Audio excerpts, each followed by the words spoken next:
things, please. Respect and facts. Go ahead.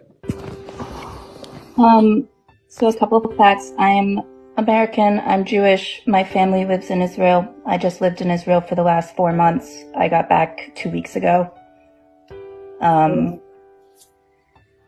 You dodged the bullet there. Literally. So what I think everyone who's never been to Israel and to Palestine don't really understand.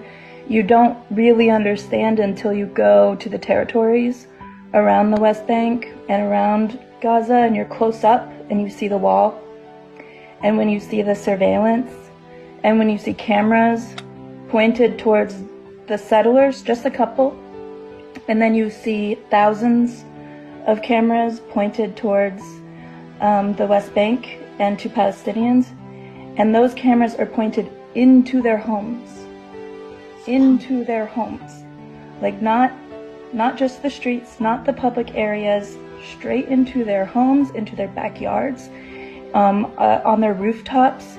I mean, until you see it, and you see that there are, on the checkpoints, there are autonomous weapons loaded and ready to shoot someone based on video footage, and that those autonomous weapons are pointed on one side.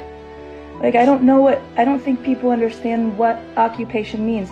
And I don't understand because I haven't lived it. I have only looked at it from a distance.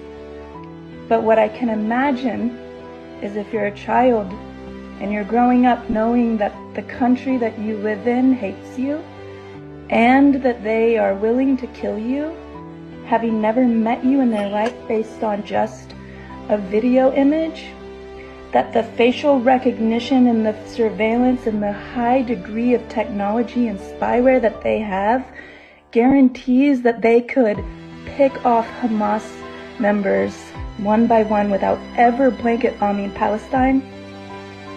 There's no way that this level of intelligence that Israel has doesn't dictate that what they're doing is a massacre and it's genocide, and that the occupation is inhumane, and that it's not based in religion, it's not based in who was there first, and it's not based in a tit for tat.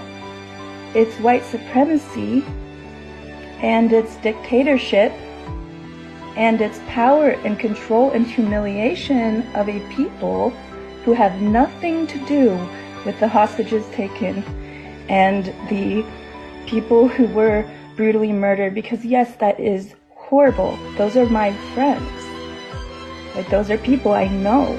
Like, I still have a family member who's missing, and we're giving DNA trying to figure out where they are. We don't know if they're dead or alive. But then also I have Palestinian friends who don't have water, who have for years and years now lost loved ones and children, and have given birth at checkpoints, and who have been humiliated and dehumanized under an occupation and an apartheid, that if you are a child who grows up in that, why would you not fight for your dignity or stand up for your freaking rights? And if it's about who was there first, then America needs to take a good long look at the reservations that we put all these Native Americans into, and the poverty that they live under.